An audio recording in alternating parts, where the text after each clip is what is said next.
Well, hello everyone.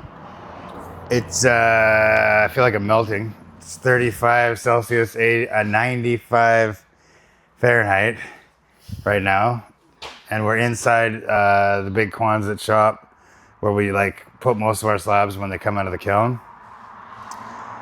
There's some blue pine. There's some walnut. There's a gizmo.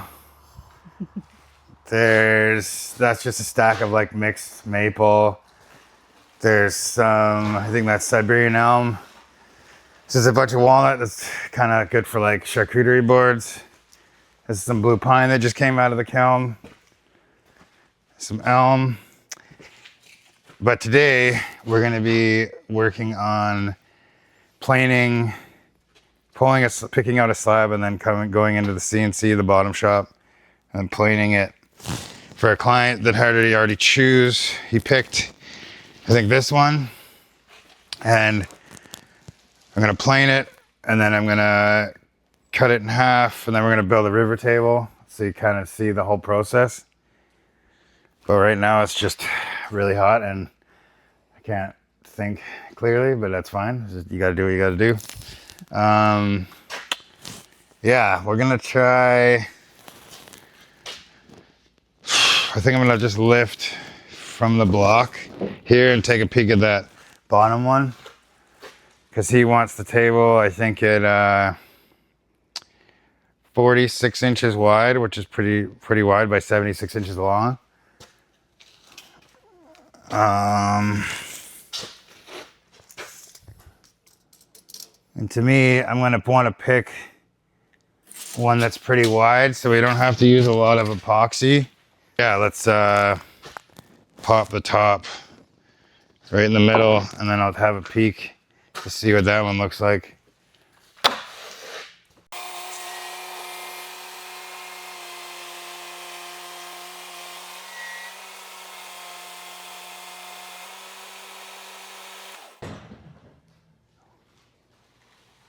What are you doing?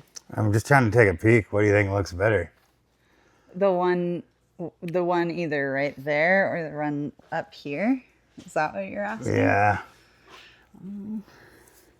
Okay, back to the sauna here. We've got the slabs lifted off, and now instead of having to pull those ones apart, we can kind of just peek at one underneath, and that one looks pretty clear.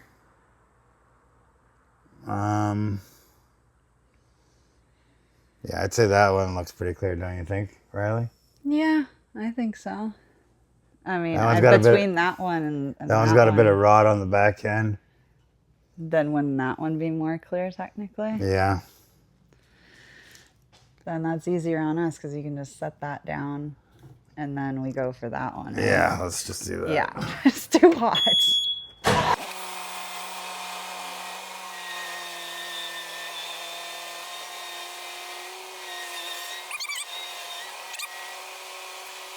So I think we're gonna go with this bad boy. It's got a little bit of rot here, but this is well over 76 inches long, so I'm pretty sure we can either cut that out, or my cut in the middle will be here, and then we'll face the two live edges together. And then I kind of like, when I want to see how wide the river is gonna be, I look at the shortest distance, the skinniest part of the slab. And then you got 46, so you're gonna do like roughly a 10-inch slab or a 10-inch river. It'll kind of vary because you can see it's kind of shaped like an hourglass. But yeah, I think it'll be really nice. We did a dining table for someone in Nelson already with one of these slabs. You can kind of see the nice dark grain in here. Silver maple is, yeah, you can see in there. Yeah, there's a really nice figuring right here.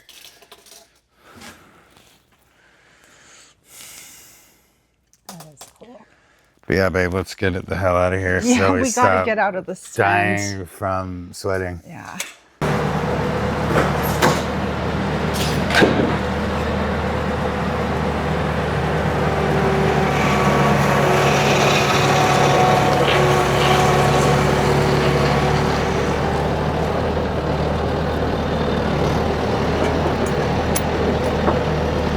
want to ride on there with Gizmo?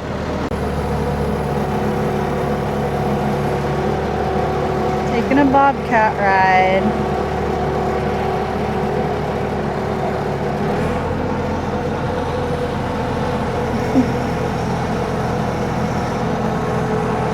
Gizmo!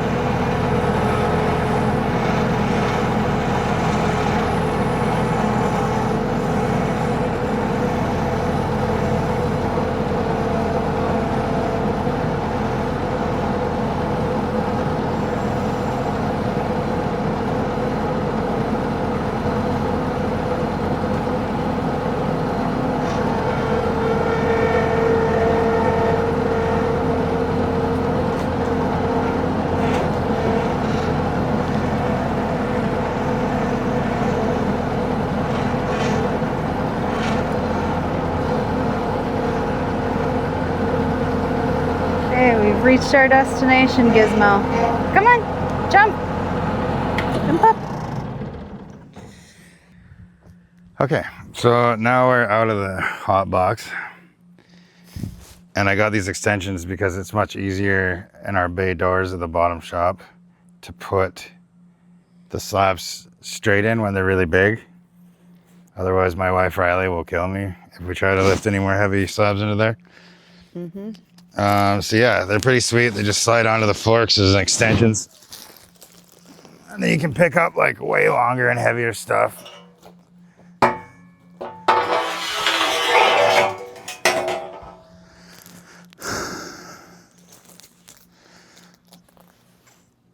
Work smarter, not harder, right? That only took me 8 years to realize to get these.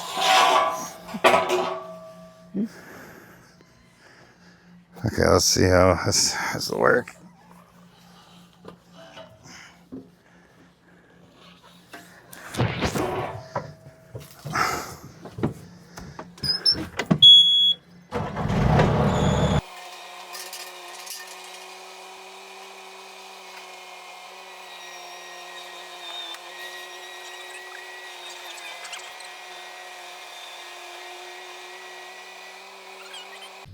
Okay, now that we've got it unloaded, we secretly hid that footage, but it wasn't sketchy at all.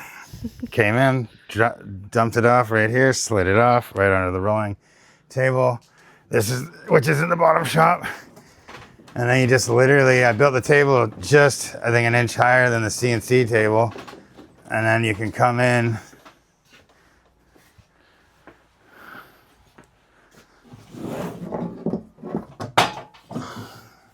and glide the bad boy straight on. Kind of just pivot it in a way. And you always want to look to see before you put it onto the CNC or onto your router side table, which way is the crown side. This is definitely the crown side, because you want to take that off first. Does that mean it's concave? Yeah. This way? Crowned. Okay. Convex? Is that Convex would be like this. Concave. Concave is like that, yeah. Watch me be wrong and everyone yell at me in the comments. It is what it is. You try to use all your might. This usually slides pretty good. It's almost the width of the bed of the CNC.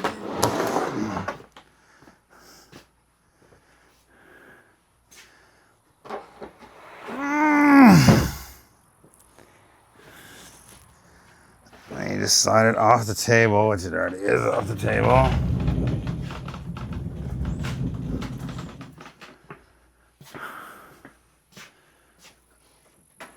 And then you want to center it.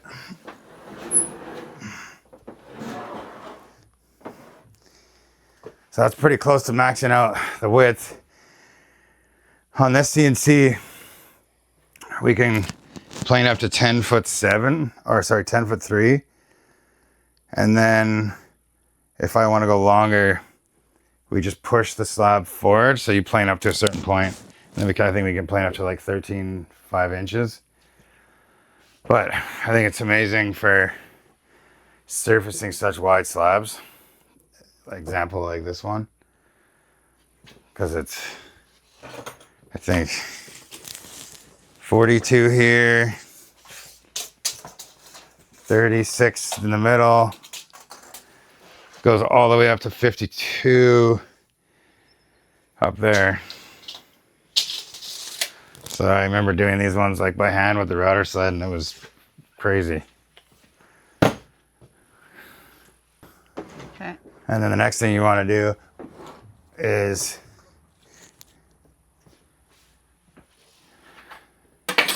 you look at your two low spots are this corner and that corner. Your high points are on that side and this side. So you kind of want to see how it's rocking. And you want to make this corner and that corner the same height. So that when you plane it, you're not going to have a tapered side. One side's not going to be super skinny than the other side once you flip this over.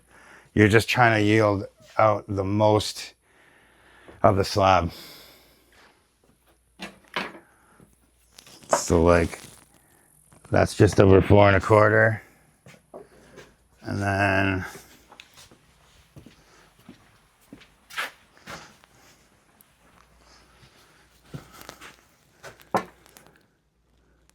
that's 3½. So I'm gonna get a little wedge.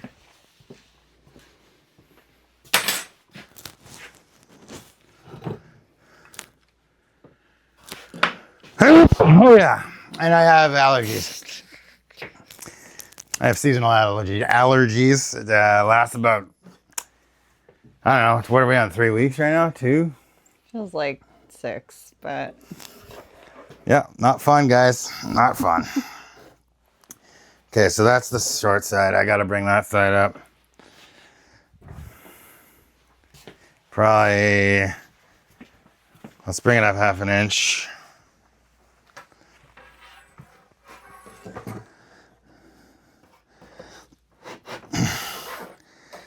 It seems like way more than 1/2 inch. Yeah, that's just under 4.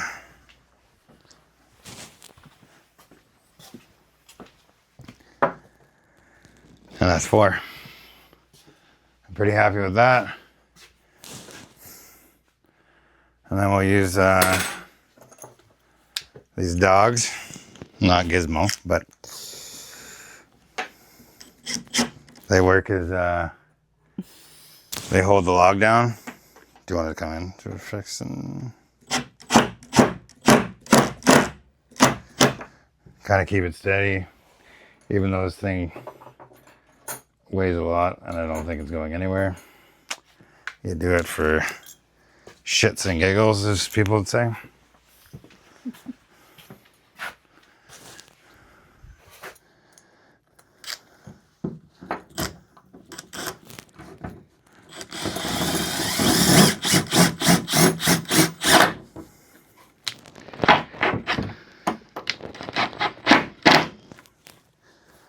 And it ain't going anywhere while you're using this very powerful machine.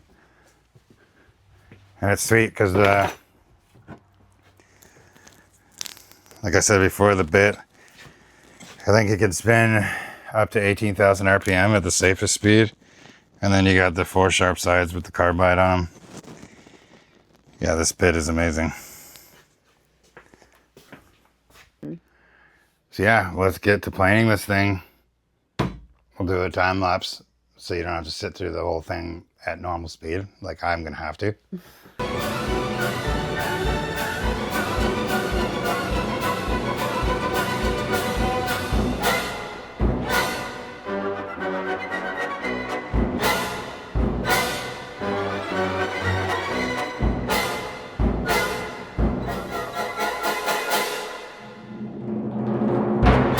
Okay, so I just finished planing the first side, and I'll show you guys what it looks like.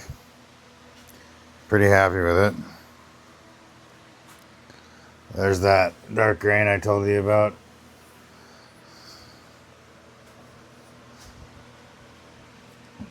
This is really nice. This might be the bottom, but it's still nice to see what grains we're dealing with here.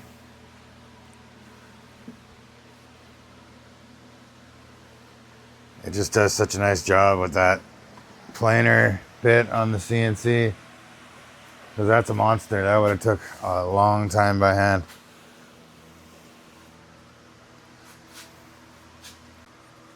So I just finished the other side.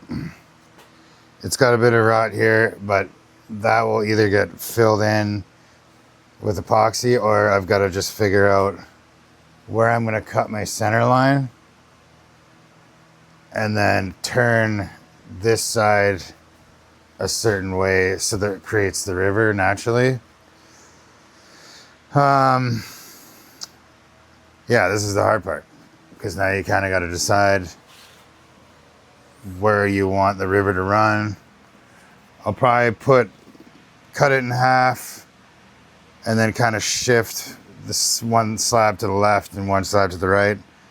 I'm also going to send a picture and a video to the client so they can see and decide what they like the best as well.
Okay, so I think this is the best layout from this red line to that red line. I don't know if you can see that in the video. There's the river.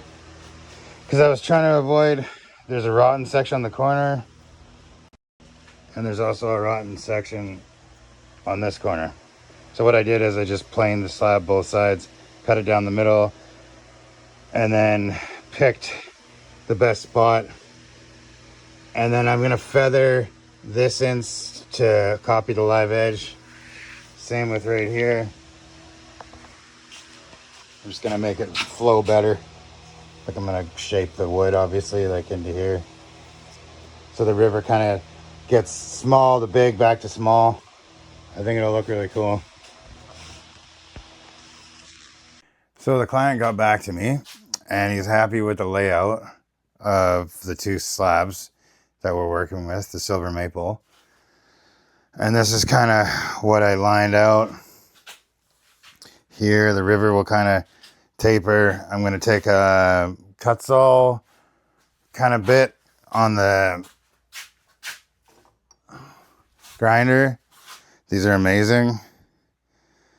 I don't know if anybody's ever used these, but Kutzall is amazing. They come all in different types of grits. Like that one's super abrasive. But they work great if you kind of want to mimic live edge.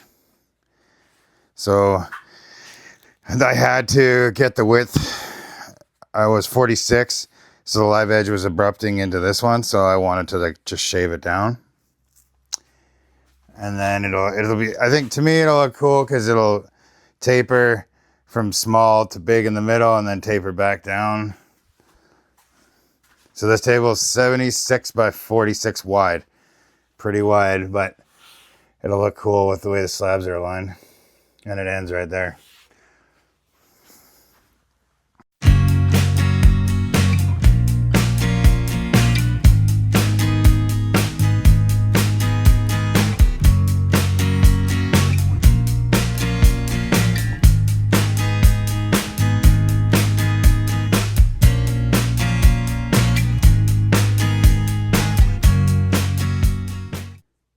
Okay, so now after I've just cut the ends, so they're both 76.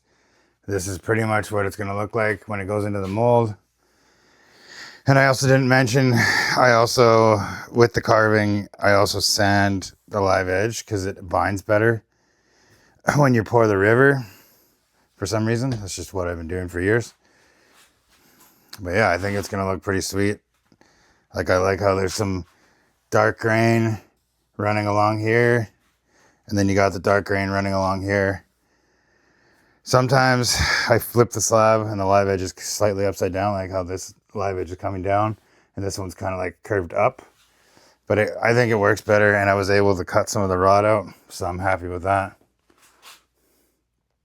Now let's just get it upstairs to the top shop into the mold and build the mold.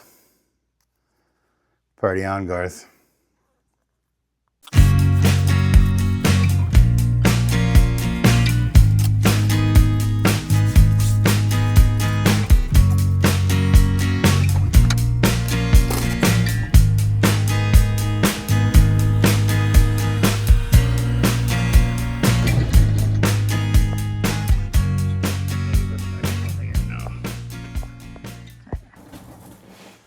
So some would say it was bad to have two separate shops. One's downstairs and one's upstairs. But I beg to differ because in the beginning when I bought the house, this upstairs wasn't insulated. So I had to like set up tarps or poly downstairs to wall off areas where I was finishing, and then I couldn't sand and finish the same day. And then I had to clean the whole shop up before I could finish something. So just having two shops is pretty amazing for that fact. And once again, everything on wheels, the tables. Thank God for the Bobcat once again.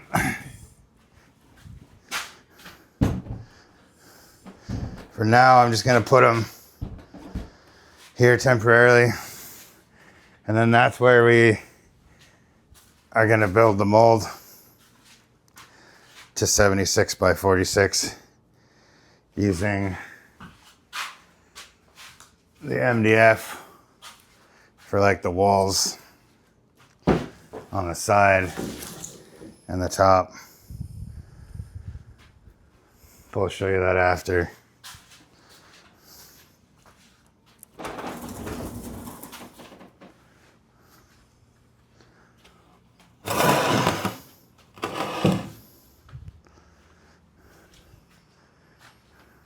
And right now, if you come outside and you look, it's like an apocalyptic. You can't even see the mountain over there almost. It's over 80 Fahrenheit. Wow. And it's super smoky.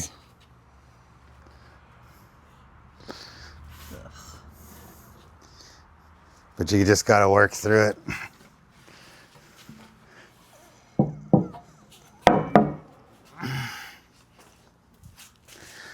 Always lift with your thighs, not your back.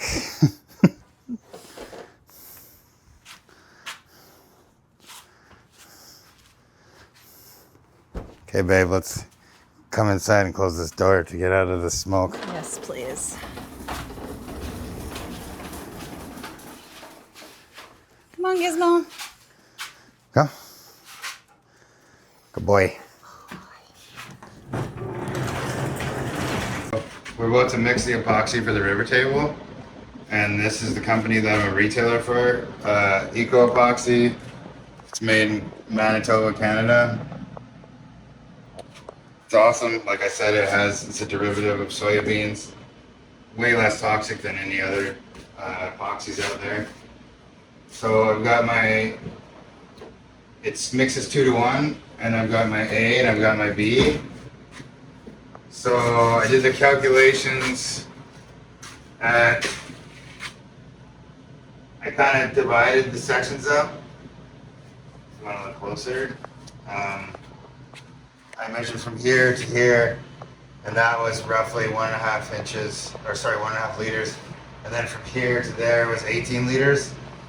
Because it's not a straight line, and you can't just measure the width, it changes with the live edge.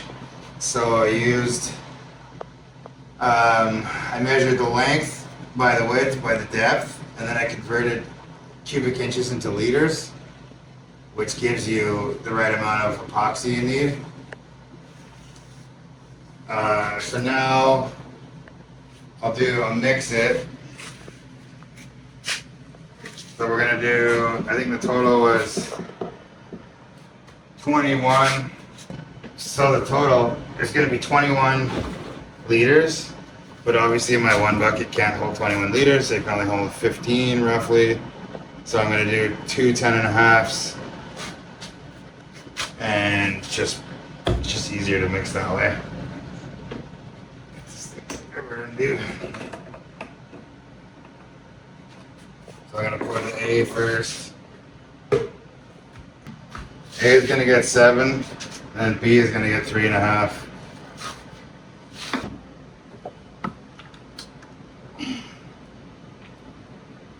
It's really light, or it's really light, so it's not.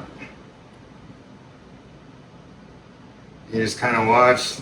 When you get close to the number, you slow down.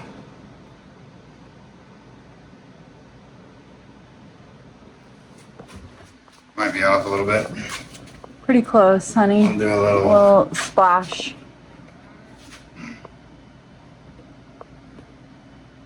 One more. That's good. Perfect. Right on the money. Okay. I'm gonna do it again. It's like a cooking show, like you're just making. You're Really cooking big. furniture. Cooking a big river. I don't know. Mm-hmm. We're delirious. It's still very hot. So tired, so smoky.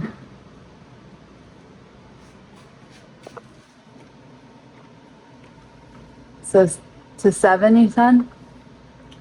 That's what you said. Oh my God. Keep going, keep going, keep going, keep going. Slow down. Stop. That's right on the money. Okay.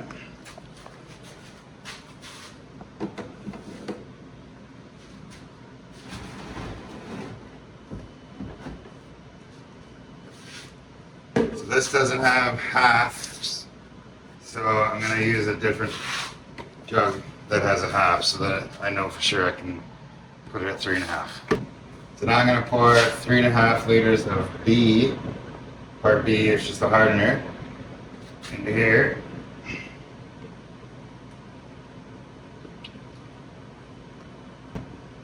Which is about yay high. Let me just dribble more. And I'm gonna put that into this guy.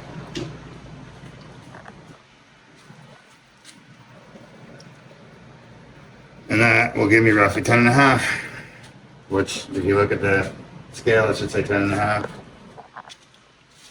Looks like it's me.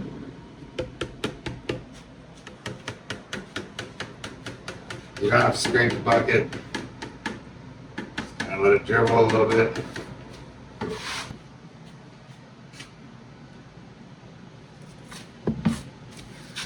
Looks good to me. Pour it in the other one, not the one you just poured it in.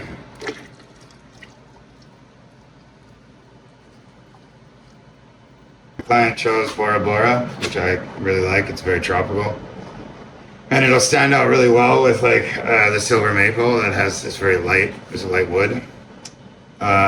This is made by Black Diamond Pigments. They make epic pigments. I'm also sponsored by them as well. So yeah, I just tap right in the middle. Kind of like, that's a pretty good amount because there's quite a bit of epoxy in there. And I kind of do the same on this side. Maybe a bit more on this side. A dash of Bora. Just a dash. So here's the best part. You can tell this thing's been through a hell of a lot of pours. But yeah, you can get these at the hardware store too. It's just a paddle mixer.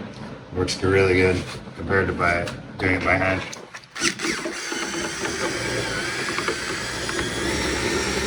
And you slowly watch it come to life.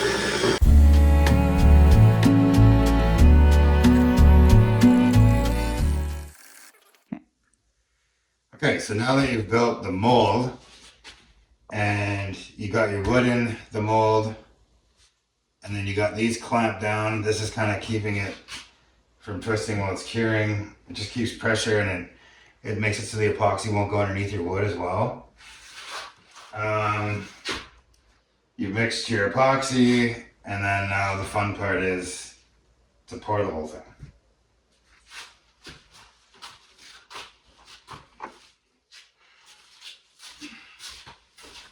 Personally, I like the first sploosh.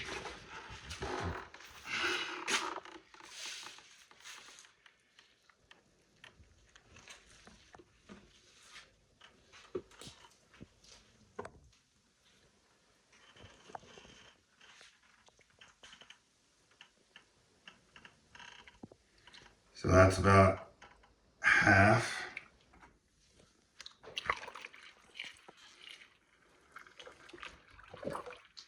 And I kind of like want it to overflow the river because then you can get more thickness out of the table. This client really wants their table super thick.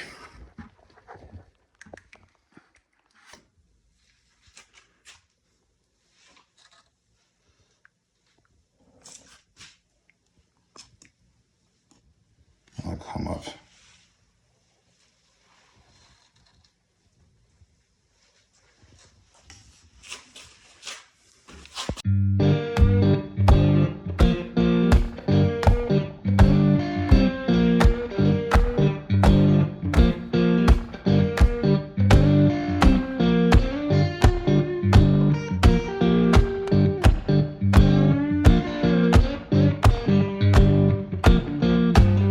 Magnolia town was humming, smoke lay on the ground.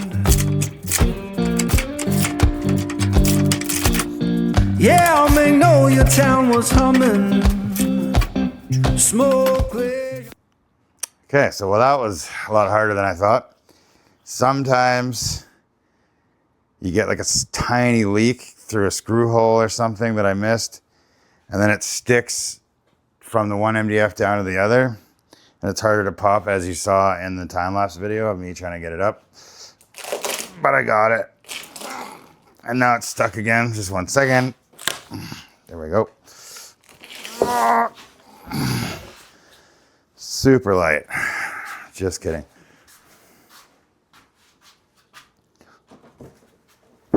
Once again, rolling table. Your best friend.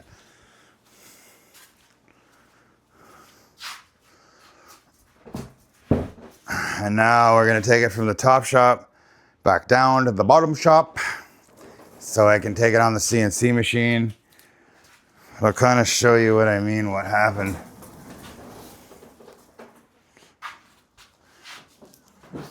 So it's stuck to the one side. There was a screw right here. But shit happens. Don't let it bum you out. Just keep going. Oh yeah, right. And there's this also works as a pool table.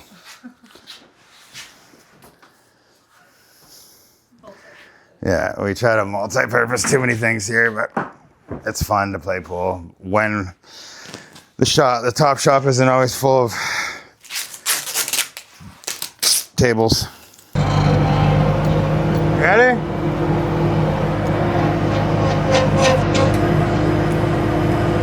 Shit.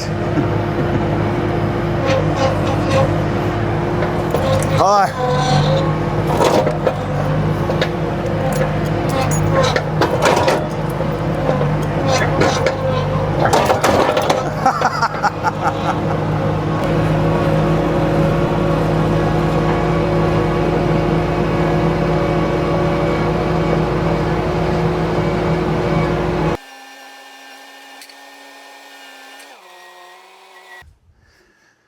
I can only do Papa Wheelies without the bucket on.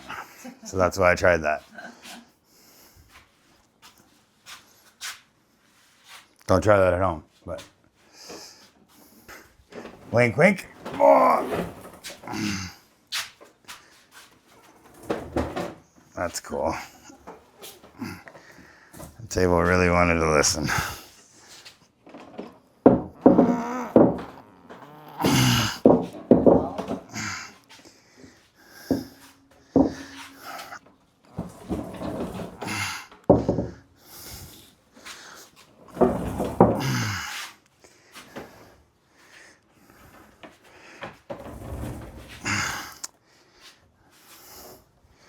That's how you do it.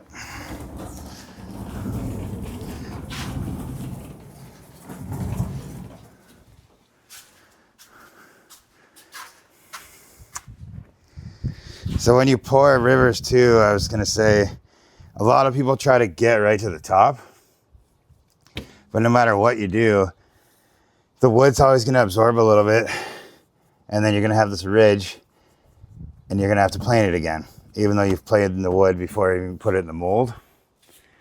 It just is what it is. Or you can leave it.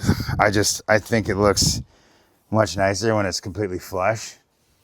And when you close your eyes, you can't even tell what you're touching, either the wood or the epoxy, you know?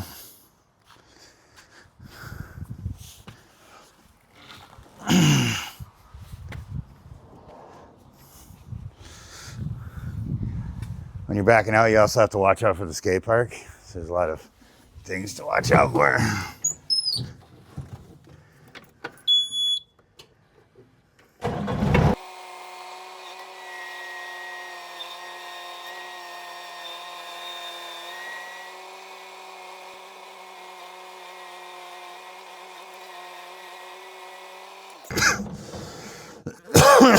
It's a little bit dusty. So now we're gonna unload it from the Bobcat onto another rolling table that's in the bottom shop, straight onto the CNC.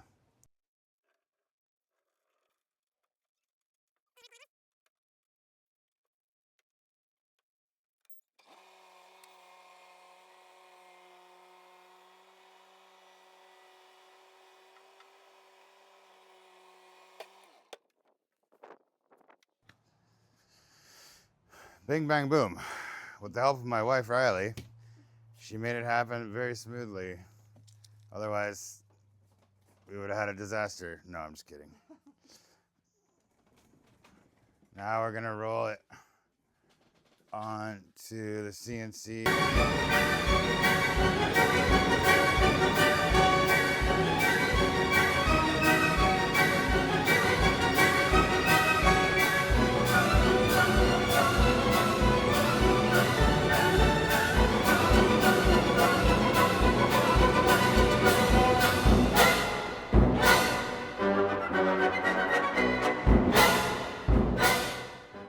So I just finished planing both sides. This is the bottom.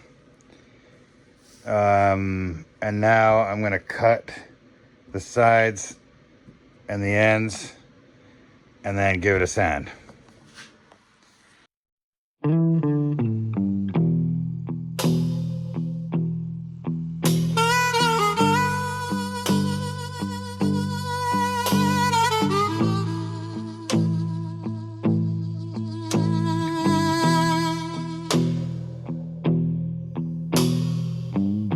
The fortune lady told my mama before I saw the sun. So before I sand this, I think it's pretty important to show most people, because I don't really see it in other DIY videos of making river tables. They don't say to get a dust collector for the saw. Like, I mean, if you have a lot of money, I saved up to get the Festool saw, so that was like, over time I was able to afford that. But when you're cutting epoxy especially, it binds up a lot in the motor. So I'll show you, like I'll take apart the track saw, because you can do it every cut. There was a little bit of epoxy on the outside.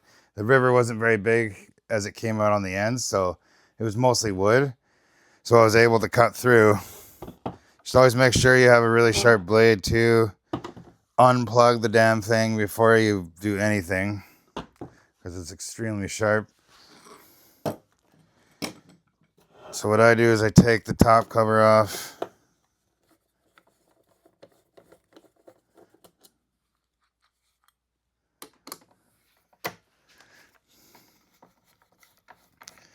Yeah, because I want to show you how the epoxy like binds up into like a little ball sometimes, and then it even makes it so you can't even like push this all the way down.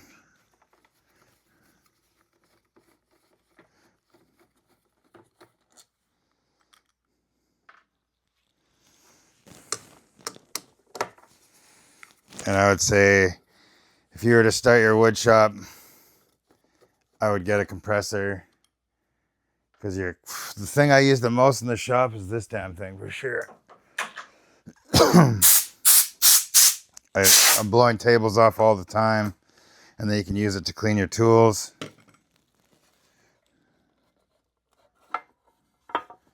This piece comes off separately, so just make sure you don't blow that into the dust pile. But yeah, look at how crazy that's caked. And it just binds up into here, because even with, I have a pretty good vacuum, but it doesn't matter. It's crazy. It's right by the,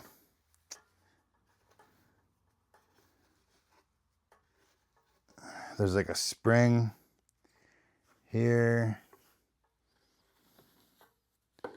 So you can do a fast release, and you can push the blade down, and that will kind of give you enough space. So yeah, the spring even comes off once it gets binded so much with crap. It's not all the time. It's mostly with just wood, but the epoxy is the one thing that is detrimental to the inside.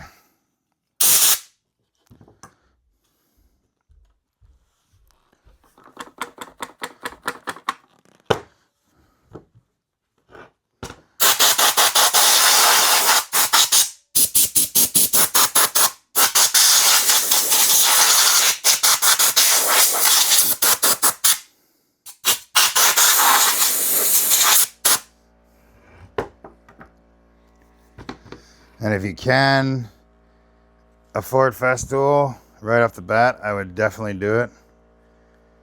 I had to start with Mastercraft from Canadian Tire. But I mean, Marketplace on Facebook too, it's incredible what you can find at estate sales and stuff too.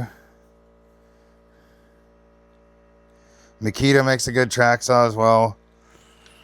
They just didn't come out with it by the time I had already bought this. And then the spring, if I can remember. Oh, I see. Goes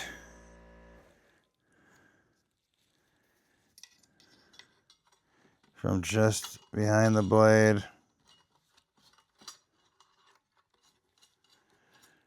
back onto this one. Yeah, you'll see the little nub on the corner, and then it'll just go right under here. And that makes it so you can, it springs your blade back and forth. Yeah, I can still even see some jammed into the corner, which is pretty crazy.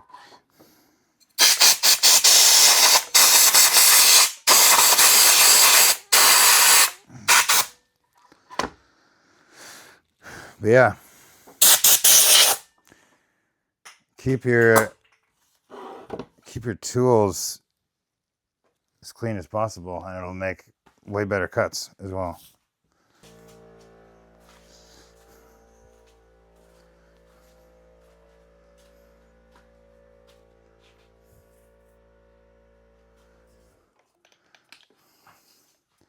Another thing I wanted to show everyone, you can use a grinder. What I normally do, because the CNC leaves tiny lines as you do a pass. It's not very noticeable, but it actually helps you because when you go to sand it, I start with a grinder. I'll put a link from Amazon where I get these, and they're really soft and they contour if you're, especially if you're doing live edge.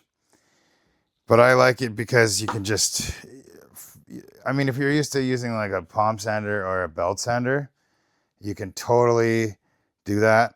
I think it takes a bit longer. With this, I go straight to 80 grit, and then I go to 120, and then I jump to the palm sander. Doesn't matter what palm sander. And I go 120 again, and then 220. Some people sand up to like 1,000 grit or 4,000 grit on epoxy, but to me, honestly, it looks just as good at 220. Super soft, especially this is a hardwood, so this is going to take a bit more sanding. It's silver maple. But yeah, I just wanted to show you that if you have a grinder at home, we'll put it below in the link below of where you can get these, and they're really awesome. They last a long time as well, and they hold any hook and loop pad. I also get most of my sanding pads off of Amazon because you can get packs 100 of just like strictly 220, strictly 120, and then strictly 80. So you're not buying like the multi-pack that only gives you like 580, 5 or yeah, 2080 and then 5 120 and then 5 220. It's just better to have more than enough than you need, because with the grinder you go through them pretty quick, but it's so much faster. I can tell you that right now.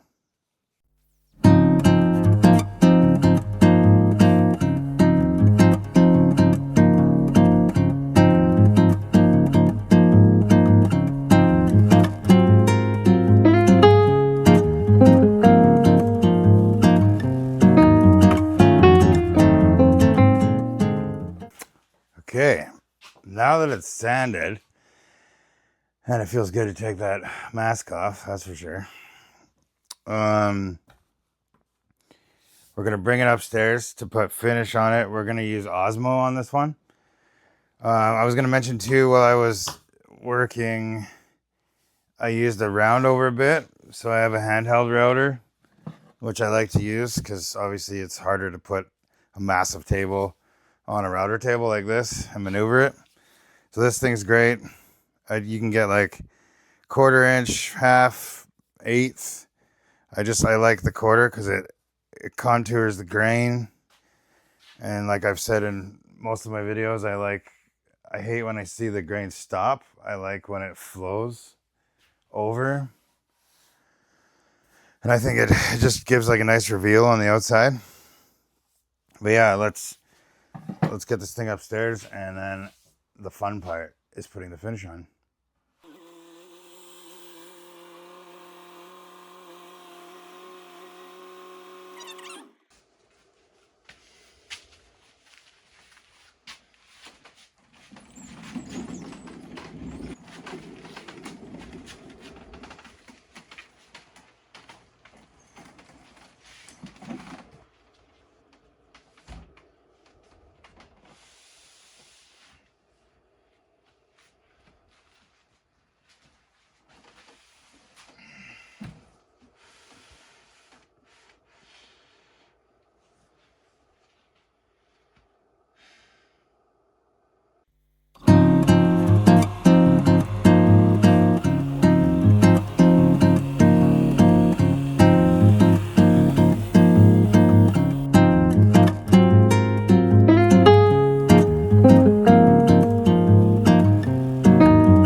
so now that we've got the table in the top shop, we're gonna flip it over, because when we put the Osmo on, we always put the finish on the bottom first, and then we'll do 2 coats on the top. We'll do one tonight on the bottom, one tonight on the top, and then tomorrow we'll put another coat on after 24 hours. We gotta flip it, which is the hard part. So we're gonna go like this one. Okay.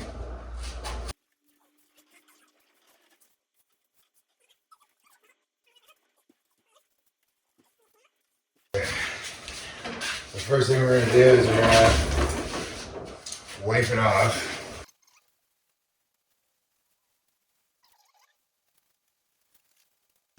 So the Osmo that I use is Polyx 3043.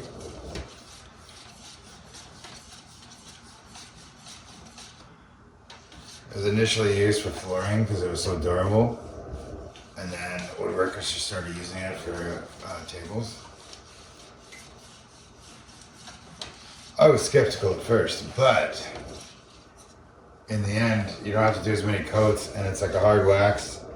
And supposedly you can leave red wine on a table for 3 days and it won't even stain it. So I give it a good mix with a paint stick.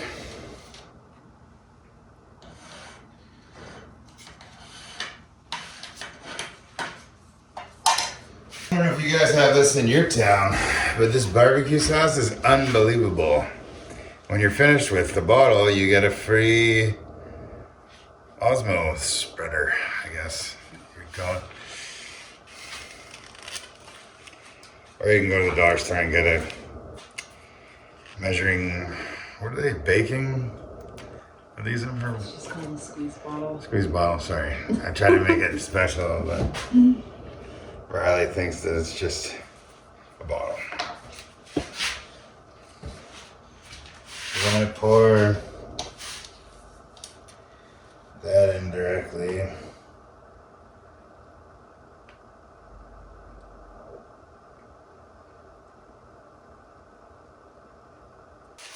You can use any flat surface. I just use these EcoPoxy scrapers that normally people use for applying UV epoxy, but it works great because it's got a really sharp side on this side. And I just start on the corner. I won't put my back to you guys, so I'll just stand here, a little easier. I do a little puddle.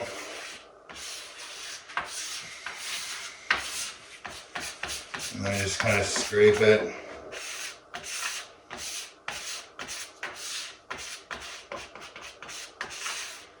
Up and around. Pulling the puddle.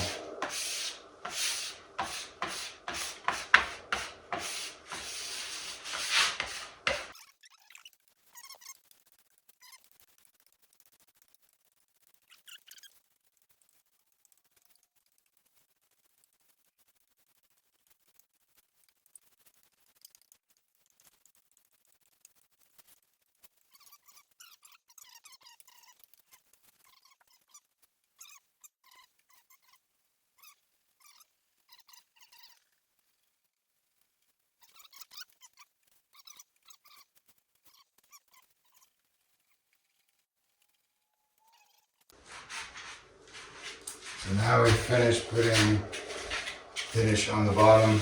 Now we're gonna flip it again.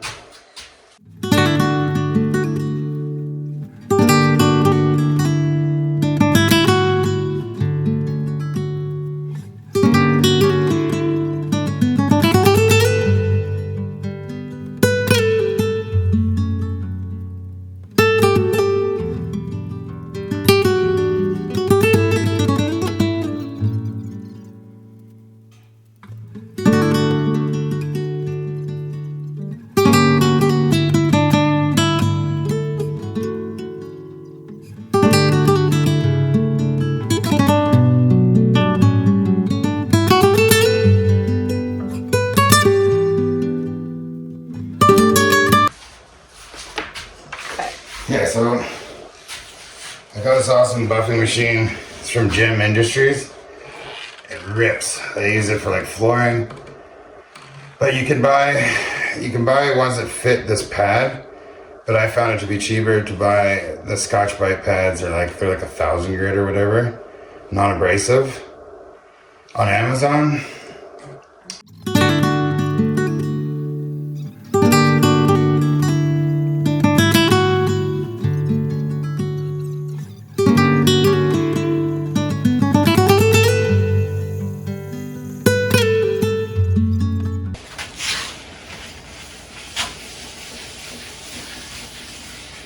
And like, if you could feel what I feel like if you come over here, it's just extremely soft.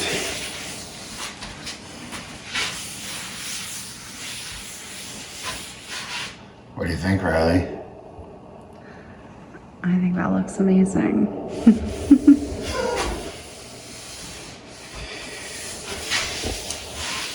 Very smooth.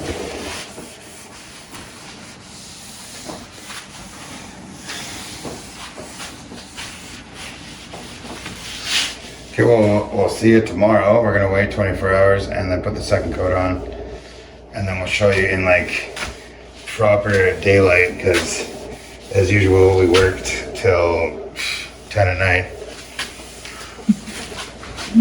Okay, so it's the next day and we're gonna do the second coat. I'm gonna do the same thing using our trusty Japanese sauce dispenser. If you hear any random laughing, Can you remind that's my mom in the background. What's in there? This is Osmo finish. I like it because it leaves like a more natural finish than wipe on poly.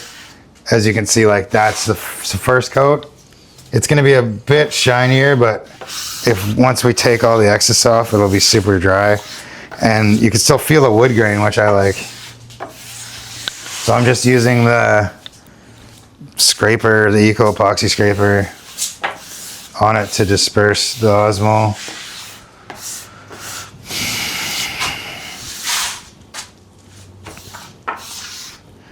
And you just put like a little puddle and you just kind of drag it around.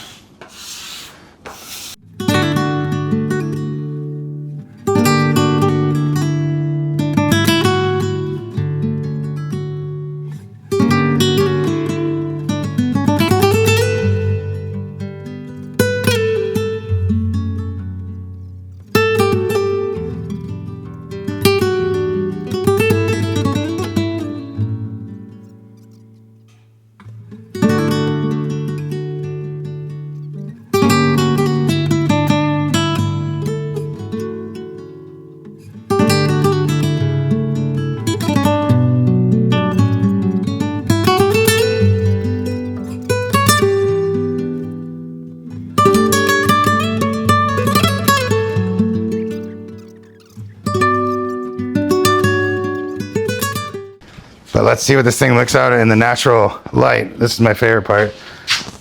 Because as much as you can see it underneath this light, I definitely think it's well worth seeing it in daylight. Yeah, it just looks really cool in the daylight.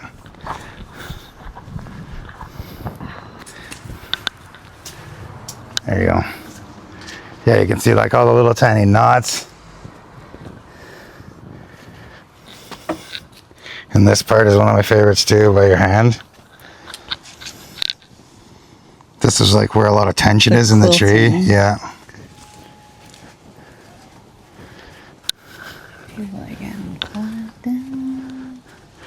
Yeah, so if you're happy with this video, please like and subscribe.